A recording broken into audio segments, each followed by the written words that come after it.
Hello बच्चों, learning phase in physics में मैं आपका स्वागत करती हूँ। मेरा नाम मीतू सैनी है। आज मैं आपको करवाने जा रही हूँ 10th क्लास का रिफ्लेक्शन और रिफ्रैक्शन वाला chapter, that is natural phenomenas. इसमें मैं आपको सबसे पहले रिफ्लेक्शन के बारे में बताऊँगी। तो रिफ्लेक्शन क्या होता है? Reflection means the bouncing back of light. Reflection means the bouncing back of light. It means when a light strikes on any surface, any reflecting surface, it will go back in the same medium. कोई भी object है, कोई भी चीज़ है, वो आपको तभी दिखाई देती है अगर उसके ऊपर लाइट रिफ्लेक्ट बैक होती है।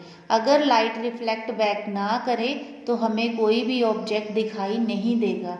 जैसे अगर लाइट ही ना हो, अगर रूम डार्क है तो आपको कोई भी ऑब्जेक्ट दिखाई नहीं देता, क्योंकि उसके ऊपर ना तो कोई लाइट इंसिडेंट करती है और ना ही कोई लाइट रिफ्लेक्ट बैक होती है। तो हम कोई भी अगर चीज़ है, जैसे आप मेरी नोटबुक देख रहे हो, कोई भी आप डेस्क देखते हो, कोई भी चीज़ अगर आप अपनी लाइफ में जो भी देख रहे हो, वो आप तभी देख पाते हो क्योंकि लाइट उस ऑब्जेक्ट के ऊपर स्ट्राइक करती है और उसके बाद वो रिफ्लेक्ट बैक होके आपकी आइज़ में जाती है, तो आपको वो विजिबल हो जाती है।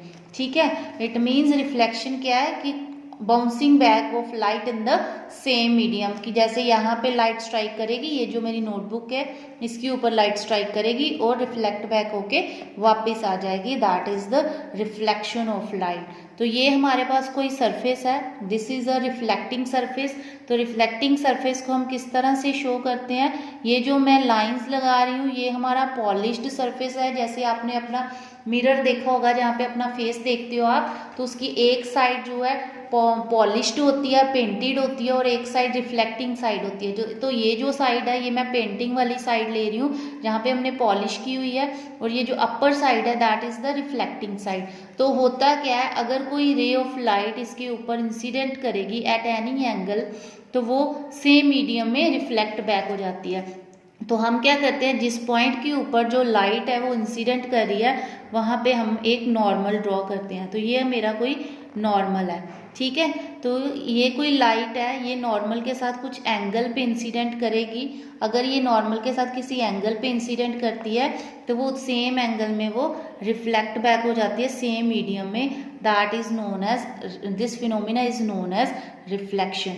ये जो लाइट इंसिडेंट करती है इसको हम इंसिडेंट रे कहते हैं, दिस इज इंसिडेंट रे। ये जो रे रिफ्लेक्ट हो रही है, लाइट रिफ्लेक्ट हो रही है, इसको हम रिफ्लेक्टेड रे बोलते हैं।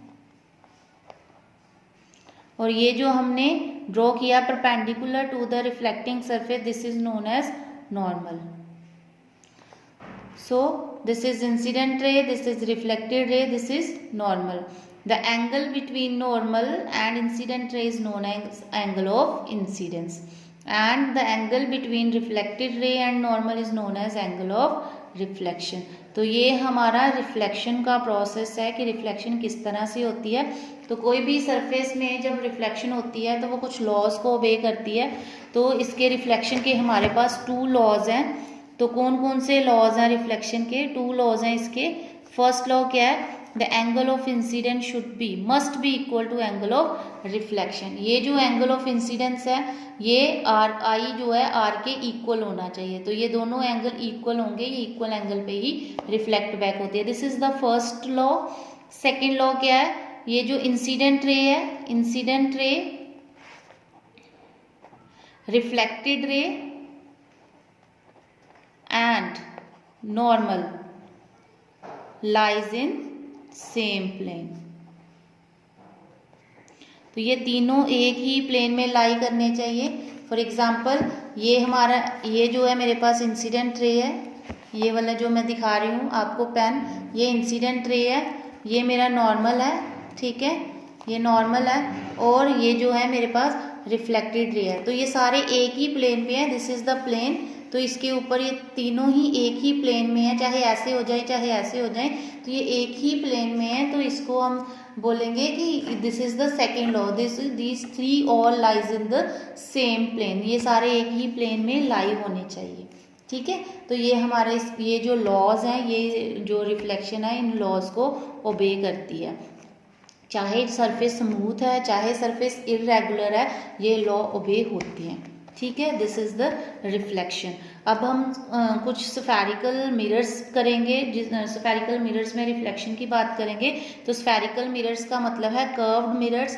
कर्व्ड मिरर मीन्स जैसे आप स्पून देखा हुआ है, स्पून का एक साइड जो है बाहर की तरफ होता है, that is bulges out, that is known as concave side.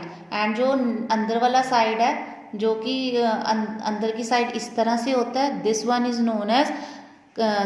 Known as concave side. और ये जो बल्जेस आउट होता है, this is known as convex side. ठीक है, तो दो तरह के हमारे पास स्फेरिकल मिरर्स हैं। इसके अलावा और कोई स्फेरिकल मिरर नहीं है जो हमारा 10th में सिलेबस में है। बाकी एक प्लेन मिरर होता है, प्लेन मिरर की भी हम यहाँ पे डिस्कशन नहीं करेंगे, हम सिर्फ स्फेरिकल मिरर्स की बात करेंगे। तो ये हमारे पास है, ये जो है हमारा पॉलिश्ड साइड है, तो ये जो इनर साइड है, this is in reflecting side. ठीक है, तो इसको हम बोलते हैं कनकेव मिरर। तो ये हमारे पास कनकेव मिरर है। अगर इसको मैं इस तरह से ले लूँ, ये हमारा पॉलिश्ड साइड है जिसको हम पेंटेड साइड बोलते हैं। तो ये हमारा आउटर साइड जो है रिफ्लेक्टिंग साइड है, तो ये हमारा आ गया कन्वेक्स मिरर। कन्वेक्स मिरर, तो इस मिरर के ऊपर रिफ्लेक्टिंग के ये दोनों लॉज तो लगेंगे कि i should be equal to r, और तीनों रेज जो हैं सेम प्लेन में लाई होनी चाहिए। बट इसके कुछ रूल्स हैं कि ये जो हमारे स्फेरिकल मिरर्स हैं ये कैसे इमेज बनाते हैं, तो मैं वो रूल्स डिस्कस करती हूँ कि ये किस तरह से इमेज बनाते हैं। उससे पहले थोड़ा सा मैं ये बता दूँ कि प्रिंसिपल एक्सिस क्या होता है, हमारा रेडियस ऑफ कर्वेचर क्या होता है, सेंटर ऑफ कर्वेचर क्या होता है, तो मैं थोड़ा सा वो बता देती हूँ। फॉर एग्जाम्पल, ये मेरा कनकेव सरफेस है, तो कनकेव सरफेस क्योंकि ये कोई, देखो अगर मैं इसका स्फेयर कंप्लीट करूँ तो ये कोई स्फेयर बनाएगा इस तरह से, ये कोई ना कोई स्फेयर बनाएगा। इसका मतलब ये जो कनकेव हमने रिफ्लेक्टिंग सरफेस लिया है, इसको हम बोलते हैं अपर्चर। इसका मतलब ये जो अपर्चर है वो किसी ना किसी स्फेरिकल सरफेस का पार्ट है। तो कोई भी स्फेयर होता है तो उसका कोई ना कोई सेंटर होता है, तो दिस इज द सेंटर।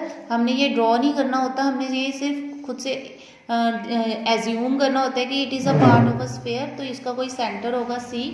तो ये जो सेंटर है इसको हम कहते हैं सेंटर ऑफ कर्वेचर। और ये जो सेंटर से लेके ये जो इसका जहाँ से जो हमारा स्फेरिकल मिरर है इसका जो सेंटर है इसको हम बोलते हैं पोल। ठीक है, और ये जो पोल में से बिल्कुल सीधी जो लाइन निकल रही है इसको हम बोलते हैं प्रिंसिपल एक्सिस। तो पोल से सेंटर तक का जो डिस्टेंस होता है उसको हम बोलते हैं रेडियस ऑफ कर्वेचर। और सेंटर ऑफ कर्वेचर और पोल के बीच में हमारा फोकस होता है एफ, कैपिटल एफ। तो ये होता है हमारा फोकस, और एफ और पी के बीच के डिस्टेंस को हम बोलते हैं फोकल लेंथ। क्लियर, तो ये कुछ हमारी नोटेशंस हैं जो हम लिखते हैं। अब आप सोचोगे कि फोकस क्या होता है, फोकस के बारे में भी मैं बताऊंगी, बट जो मैंने आपको कनकेव मिरर के लिए बताया सिमिलरली वो हमारा कन्वेक्स मिरर के लिए भी ऐसे ही होता है। बस इतना ही फर्क होता है कि कनकेव मिरर का जो है लेफ्ट साइड पे है, तो ये जो कन्वेक्स मिरर है इसका राइट साइड पे आएगी ये सारी चीज़ें।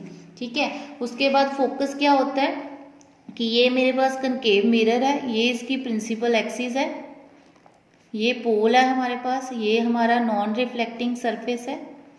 तो पोल क्या फोकस क्या होगा कि अगर रेज जो है पैरेलल आ रही है प्रिंसिपल एक्सिस से, तो ये मेरी रे पैरेलल आ रही है प्रिंसिपल एक्सिस से, तो आफ्टर रिफ्लेक्शन ये फोकस में से पास करेगी। ठीक है, ऐसे ही इधर हमारी कोई रे आ रही है प्रिंसिपल एक्सिस पे, ये कोई रे आ रही है, एक और रे आ रही है पैरेलल टू प्रिंसिपल एक्सिस, ये भी कहाँ जाएगी फोकस पे। ऐसे ही इधर से हमारी कोई रे आ रही है, ये भी कहाँ जाएगी फोकस पे आफ्टर रिफ्लेक्शन। क्लियर, तो ऐसे जितनी मर्जी आप पैरेलल रेज ले लो, ये आफ्टर रिफ्लेक्शन कहाँ पे मीट करेंगी, एक पॉइंट पे मीट करेंगी।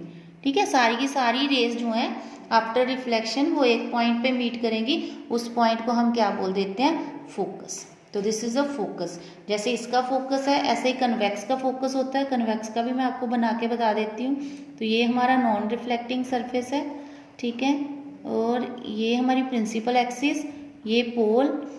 अब देखो यहाँ पे जब हमारी पैरेलल रे आएगी तो जो कन्वेक्स मिरर है इसको हम डाइवर्जिंग मिरर बोलते हैं, कनकेव को हम कन्वर्जिंग मिरर बोलते हैं। कन्वर्जिंग इसलिए बोलते हैं क्योंकि ये सारी रेस को एक पॉइंट पे कन्वर्ज करता है। कन्वेक्स को हम डाइवर्जिंग मिरर बोलते हैं। डाइवर्जिंग क्यों बोलते हैं? क्योंकि ये जो लाइट को डाइवर्ज करता है, फैला देता है। तो ये क्या होगा, ये ऐसे करके इस तरह से स्प्रेड हो जाएगा, रिफ्लेक्ट बैक होगा। ऐसे ही अगर आप इस साइड से लोगे तो ये इस तरह से रिफ्लेक्ट बैक होगा। ठीक है, ऐसे आप और भी ले सकते हो, अगर आप लेना चाहो तो और भी लोगे तो ये ऐसे रिफ्लेक्ट बैक कर जाएगा। तो ये रिफ्लेक्ट बैक कर गया। तो जब आप इसको बैकवर्ड प्रोड्यूस करोगे, ये आपने इसको बैकवर्ड प्रोड्यूस किया, तो ये एक ही पॉइंट पे जाके मीट करेंगे, तो उस पॉइंट को हम क्या बोलते हैं? फोकस। ठीक है, तो दिस इज द फोकस। अब क्योंकि ये जो है हमारा कनकेव मिरर है, यहाँ पे एक्चुअली जो लाइट रेज हैं वो एक्चुअली मीट कर रही हैं, तो इसका रियल फोकस बनता है। कन्वेक्स की जो रेज हैं वो एक्चुअली मीट नहीं करती, वो डाइवर्ज हो जाती हैं, उसको हम बैकवर्ड प्रोड्यूस करके खुद मीट करवाते हैं, तो इसको हम वर्चुअल फोकस कहते हैं। तो जो कन्वेक्स है वो हमेशा वर्चुअल फोकस बनाता है, जो कनकेव है वो रियल फोकस बनाता है। अब मैं कुछ रूल्स डिस्कस करूंगी कि कैसे जो कोई भी अगर रे डायग्राम बनाना है हमने स्फेरिकल मिरर के लिए, तो हमें कौन से रूल्स को फॉलो करना है उसका रे डायग्राम बनाने के लिए। तो सबसे जो पहला रूल है, जो मैं सिर्फ आपको बना के बताऊंगी कि रूल को कैसे फॉलो करते हैं। जैसे मैं कन्वेक्स और कनकेव का दोनों का बनाती जाऊंगी साथ साथ। तो ये मेरे पास कनकेव मिरर है, ये इसका प्रिंसिपल एक्सिस है, ये पोल है। अब जो फर्स्ट रूल क्या कहता है, अब देखो आपको पता है सेंटर ऑफ कर्वेचर, ये फोकस। अब अच्छा, ये हमने कैसे लेना होता है सेंटर ऑफ कर्वेचर और फोकस? क्योंकि हमारे पास एक रिलेशन है R is equal to F is equal to R/2। F is equal to R/2 की जो फोकल लेंथ होती है वो रेडियस का हाफ होती है। तो इस तरह से हमने सेंटर ऑफ कर्वेचर और फोकल लेंथ लेनी होती है कि ये जो डिस्टेंस है CP that should be twice the distance of FP। ये पूरा डिस्टेंस इससे डबल होना चाहिए। यहाँ पे ये कह सकते हो ये वाला जो डिस्टेंस है इससे हाफ होना चाहिए। ठीक है, तो इस तरह से हमने ये पॉइंट्स जो है मार्क करने होते हैं। आप गैस से भी कर सकते हो, आपको खुद पता है कि सेंटर कहाँ पे आता है तो आप सेंटर में फोकस लगा सकते हो। अब फर्स्ट रूल कहता है अगर कोई रे पैरेलल आ रही है प्रिंसिपल एक्सिस के, तो वो आफ्टर रिफ्लेक्शन फोकस में से पास करेगी। ये इसका फर्स्ट रूल है जो आपको रे डायग्राम बनाने के लिए फॉलो करना है। ये कनकेव मिरर के लिए। अगर मैं कन्वेक्स के लिए देखूं तो ये मेरे पास कन्वेक्स मिरर है। ठीक है, अब ये हमारे पास पोल है, इधर इसका फोकस आएगा, सेंटर कर्वेचर इधर आएगा। इसका राइट साइड पे आता है, इसका लेफ्ट साइड पे आता है। तो इसके अकॉर्डिंगली अगर कोई रे पैरेलल जा रही है प्रिंसिपल एक्सिस के, तो वो इस तरह से डाइवर्ज होगी कि हमें क्या लगेगा कि वो फोकस में से पास हो रही है। ठीक है, ये डाइवर्ज होगी, इस डायरेक्शन में ये डाइवर्ज होगी, हमें लगेगा कि ये फोकस में से आ रही है। तो ये इस तरह से इसका रूल आता है कन्वेक्स मिरर का। सिमिलरली सेकंड रूल है हमारे पास। सेकंड रूल क्या कहता है कनकेव मिरर के लिए? ये हमारे पास प्रिंसिपल एक्सिस है, ये पोल है, ये हमारा फोकस है, ये हमारे पास सेंटर ऑफ कर्वेचर है। ठीक है, तो सेकंड रूल कहता है अगर कोई रे फोकस में से पास करेगी, अगर कोई रे ऑफ लाइट फोकस में से पास करके इंसिडेंट करेगी मिरर के ऊपर, तो वो आफ्टर रिफ्लेक्शन पैरेलल हो जाएगी। इसी तरह अगर मैं कन्वेक्स के लिए बनाऊं तो ये मेरा कन्वेक्स है, ये है principal axis, pole, focus, centre of curvature. तो ये क्या कहता है कि अगर कोई रे फोकस की तरफ जा रही है, तो ये फोकस की तरफ जा रही है, वो आफ्टर रिफ्लेक्शन पैरेलल हो जाएगी। ठीक है, तो इसको आप इस तरह से आगे प्रोड्यूस कर सकते हो कि अगर कोई रे फोकस की तरफ जा रही है तो वो आफ्टर रिफ्लेक्शन पैरेलल हो जाएगी। ठीक है, ये हमारा आ गया सेकंड रूल। थर्ड रूल क्या है?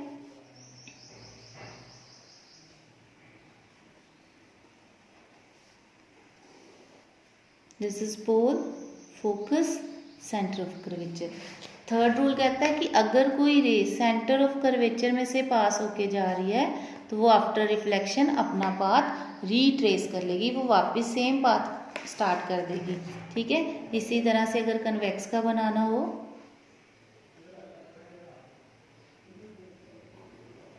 ये आ गया पोल, ये आ गया फोकस, ये आ गया सेंटर ऑफ कर्वेचर। ये कहता है कि हमें अगर ऐसा अपीयर हो कि जो रे है वो सेंटर ऑफ कर्वेचर की तरफ जा रही है, तो वो अपना पाथ रीट्रेस कर लेगी।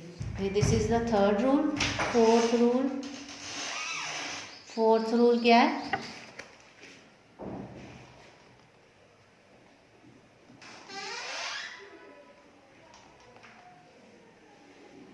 ये हमारे पास पोल है, ये फोकस है, ये सेंटर ऑफ कर्वेचर है। फोर्थ रूल कहता है कि अगर कोई रे इंसिडेंट कर रही है पोल के ऊपर एट एन एंगल आई, तो वो सेम एंगल पे रिफ्लेक्ट बैक करेगी r. I should be equal to r. This is the fourth rule.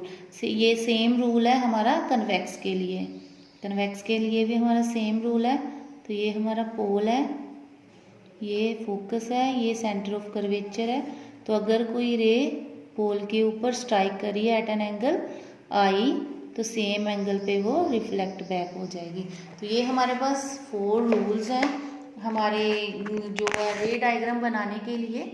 तो आप इनमें से अगर आपने रे डायग्राम बनाना है कन्वेक्स मिरर का या कनकेव मिरर का, तो आप कोई 2 रूल्स फॉलो कर लो, तो वही सेम रूल्स जो है यूज़ होंगे उसको रे डायग्राम को बनाने के लिए, इमेज बनाने के लिए। कोई 2 रूल्स हमने फॉलो करने हैं।